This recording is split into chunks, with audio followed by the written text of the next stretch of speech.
दोस्तों, आज का हमारा टॉपिक है स्वदेशी आंदोलन।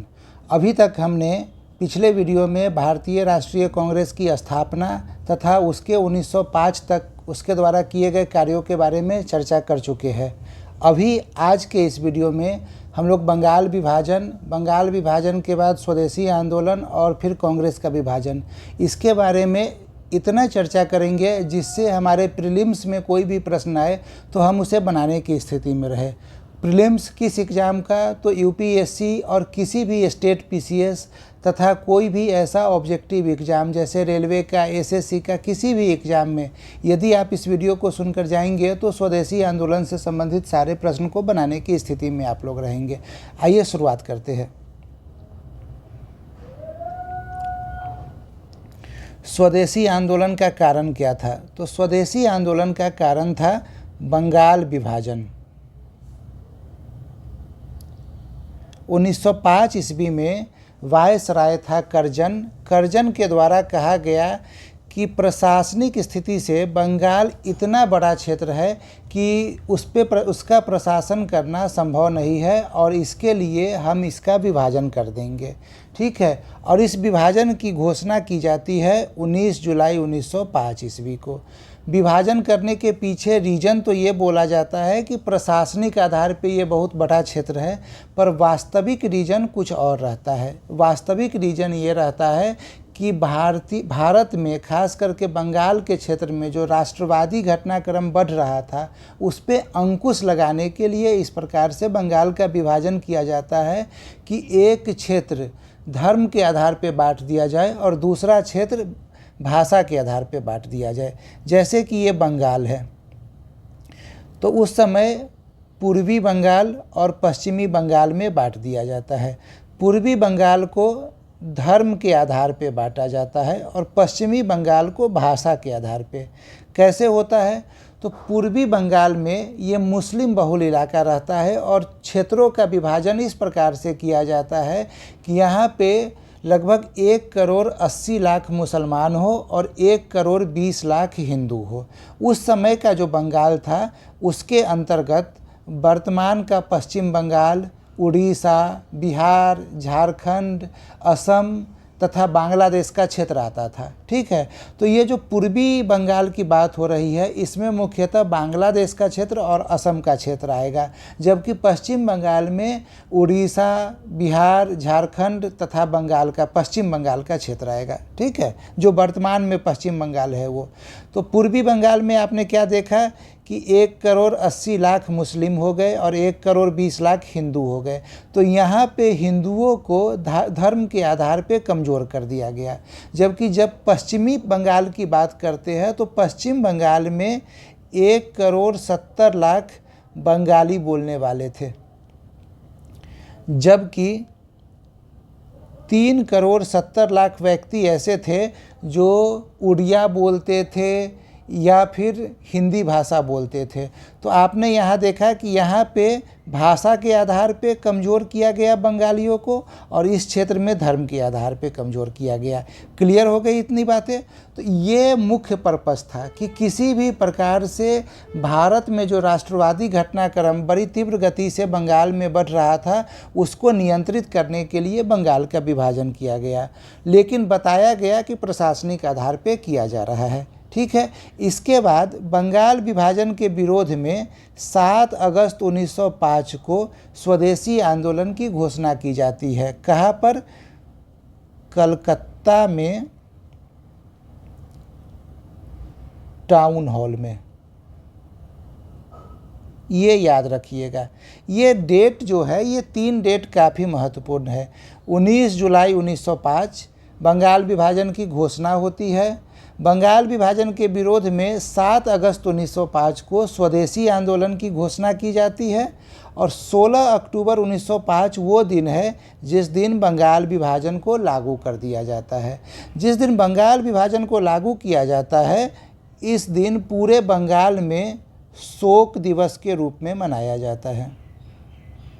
बंगाल विभाजन का विरोध प्रकट करने के लिए शोक दिवस मनाया जाता है। यहाँ एक चीज़ और ध्यान में रखिएगा कि रविंद्रनाथ टैगोर ने इस दिन को यानी 16 अक्टूबर को राखी दिवस के रूप में मनाया था। राखी दिवस के रूप में मनाने का तात्पर्य ये है कि एक दूसरे को राखी बांधकर हम बंगाली एकता के रूप में इस चीज़ को दर्शाते हैं कि बंगाल में अभी भी एकता है और हम इस बंगाल विभाजन का विरोध करते हैं। ठीक है, चलिए आगे बढ़ते हैं। अब हम देखते हैं कि बंगाल विभाजन का विस्तार कहाँ कहाँ होता है। तो सच्चाई यही है कि यदि पश्चिम बंगाल के क्षेत्र को छोड़ दिया जाए तो हर एक जगह बंगाल विभाजन का विस्तार बहुत ही आंशिक तौर पे हुआ है। मुख्यतः ये विस्तार पश्चिम बंगाल में ही हुआ है और पूर्वी बंगाल में तो ये विरोध न के बराबर हुआ, क्योंकि यहाँ तुष्टीकरण की राजनीति हुई थी और मुस्लिमों को लग रहा था कि ये हमारे लिए फ़ायदेमंद है, हम अंग्रेज़ों का साथ देंगे और हमें कोई दिक्कत नहीं होने वाला है बंगाल विभाजन से। तो पूर्वी बंगाल में तो कोई विरोध हुआ ही नहीं। आंशिक रूप से कुछ और जगह विरोध हुआ जहां कुछ प्रमुख नेता उभर के आए। उस नेता का नाम परीक्षा में पूछा जा सकता है, तो इसीलिए उस पर हम लोग देख लेते हैं। तो मद्रास में चिदम्बरम पिल्लई, ठीक है, तथा सुब्रमण्यम अय्यर थे। ठीक है, ये मद्रास में इन्होंने नेतृत्व प्रदान किया। यहाँ ध्यान में आप लोगों को ये रखना है कि बिपिन चंद्र पाल बंगाल के नेता थे। हम लोगों ने बिपिन चंद्र पाल के बारे में पहले भी पढ़ रखा है। लाल बाल पाल गरम दल के नेता थे। ये मद्रास जाते हैं स्वदेशी आंदोलन के प्रचार प्रसार के लिए। ठीक है, पंजाब में लाला लाजपत राय और अजीत सिंह थे। बंगाल में अरविंद घोष और बिपिन चंद्र पाल। दिल्ली में सैयद हैदर रजा। ठीक है, अब बंगाल विभाजन हो गया, बंगाल विभाजन का विरोध हो रहा है। तो बंगाल विभाजन के विरोध में क्या किया जाता है? तो बंगाल विभाजन के विरोध में स्वराज की मांग की जाती है। ठीक है, और स्वराज की जो मांग की जाती है वो कैसे की जाती है? तो स्वराज की मांग की जाती है बहिष्कार करके। बहिष्कार किन चीज़ों को करना है? तो विदेशी चीज़ों का बहिष्कार करना है। देखते चलिएगा विदेशी चीज़ें क्या क्या इम्पोर्टेंट थी जिसका बहिष्कार करना है। तो विदेशी शिक्षा, ठीक है, अंग्रेजी में जो शिक्षा दिया जा रहा है उनका, विदेशी शिक्षण संस्थान, ठीक है, विदेशी वस्तु, ठीक है, विदेशी कोर्ट, इन सब चीज़ों का हमें बहिष्कार करना है। क्यों? क्योंकि बंगाल विभाजन हुआ है और बंगाल विभाजन के विरोध में बंगालियों के द्वारा कहा जा रहा है कि हमें स्वराज चाहिए और स्वराज हम प्राप्त करेंगे बहिष्कार करके, और बहिष्कार हम करेंगे तो हम अपनाएंगे किस चीज़ को? तो बहिष्कार करके हम जिन चीज़ों को अपनाएंगे उसे बोला गया स्वदेशी, कि हम विदेशी चीज़ों का बहिष्कार करेंगे और स्वदेशी चीज़ों को अपनाएंगे। यानी ये जो पूरा आंदोलन चल रहा है बंगाल विभाजन का, उस बंगाल विभाजन के आंदोलन का रचनात्मक पक्ष कुछ भी है तो वो रचनात्मक पक्ष है स्वदेशी। ठीक है, और इसीलिए इस आंदोलन का नाम स्वदेशी आंदोलन रखा गया। अभी क्लियर हो गया? स्वदेशी आंदोलन हमने अच्छे से समझ लिया। स्वदेशी आंदोलन क्यों आया? बंगाल विभाजन के विरोध में आया। स्वदेशी आंदोलन का विस्तार कैसे कैसे हुआ ये हमने देख लिया। अब स्वदेशी आंदोलन से संबंधित कुछ और बातों को भी हम लोग देख लेते हैं। एक तो स्वदेशी आंदोलन की विशेषता क्या क्या थी? तो इसका व्यापक दायरा था पूरे बंगाल में। ठीक है, राजनीतिक क्षेत्र के लोग, कला के क्षेत्र के, साहित्य के क्षेत्र के, संगीत, विज्ञान, उद्योग, सभी क्षेत्र के लोगों ने बंगाल में इसमें हिस्सा लिया। ठीक है, अब स्वदेशी आंदोलन से संबंधित कुछ घटनाक्रम हुआ था, कुछ समितियां बनाई गई थी स्वदेशी चीज़ों को अपनाने के लिए। उससे परीक्षा में प्रश्न पूछने की संभावना हमेशा बनी रहती है। हम एक एक करके चीज़ों को देख लेते हैं। तो स्वदेशी बांधव समिति, इसकी स्थापना अश्विनी कुमार दत्त के द्वारा की गई थी। इसकी स्थापना की गई थी स्वदेशी आंदोलन के सपोर्ट में जन जागरण के प्रयास के लिए। ठीक है। इसके बाद देखिए इंडियन सोसाइटी ऑफ आर्ट्स की स्थापना की गई थी। इंडियन सोसाइटी ऑफ आर्ट्स की स्थापना गगनेंद्र नाथ टैगोर ने किया था और इसमें इनकी मदद अवनींद्र नाथ टैगोर ने की थी। ठीक है। भारतीय चित्रकला को यूरोपीय चित्रकला से आज़ादी के प्रतीक के रूप में इंडियन सोसाइटी ऑफ आर्ट्स की स्थापना की गई थी। इसके द्वारा भारतीय चित्रकला को ज़्यादा इम्पोर्टेंस देने के लिए, भारतीय चित्रकला के विकास के लिए स्कॉलरशिप भी दिया गया था। और स्कॉलरशिप जिस व्यक्ति को दिया गया था सर्वप्रथम, उनका नाम नंदलाल बोस था। नंदलाल बोस का नाम हमें याद रखना है। क्यों? क्योंकि इनका रोल यहाँ से काफ़ी बढ़ जाता है। इसके बाद जितने भी आंदोलन होते हैं, जितने भी कांग्रेस के अधिवेशन होते हैं, उनमें चित्रकला से संबंधित जो भी चित्र बनाए जाते हैं वो नंदलाल बोस के द्वारा ही बनाया जाता है। भले ही वो सविनय अवज्ञा आंदोलन हो, भले ही वो त्रिपुरी का कांग्रेस का अधिवेशन हो, बाद में जब देश आज़ाद होता है तो जवाहरलाल नेहरू के कहने पे जो भी पद्म अवार्ड दिए जाते हैं, पद्म भूषण, पद्म विभूषण और पद्मश्री, उस पर जो चित्र बनाए गए हैं वो चित्र भी नंदलाल बोस के द्वारा ही बनाया गया है। इसके अतिरिक्त जब हमारा संविधान लिखा जाता है तो संविधान के में जो प्रमुख चित्र बनाया गया है संविधान का, वो चित्रकारी भी नंदलाल बोस के द्वारा किया गया था। तो इनको किसने प्रमोट किया था? गगनेंद्र नाथ टैगोर ने, स्कॉलरशिप देकर इंडियन सोसाइटी ऑफ आर्ट्स के माध्यम से। ठीक है, आगे बढ़ते हैं। व्यापार में देख ले तो बंगाल केमिकल स्वदेशी स्टोर, इसकी स्थापना पीसी राय के द्वारा की गई थी। अब देखिए स्वदेशी बांधव समिति, इंडियन सोसाइटी ऑफ आर्ट्स, ये सब परीक्षा में पूछा जा चुका है ऑलरेडी। तो हो सकता है जो दोबारा पूछ लिया जाए, या हो सकता है जो कुछ नया फैक्ट पूछे। तो नया फैक्ट जो पूछेगा तो वो ये आ गया, बंगाल केमिकल स्वदेशी स्टोर। डॉन सोसाइटी की स्थापना सतीश चंद्र मुखर्जी के द्वारा की गई थी। ठीक है। बंगाल नेशनल कॉलेज की स्थापना अरविंद घोष के द्वारा की गई थी। और इसी समय 1906 ईस्वी में राष्ट्रीय शिक्षा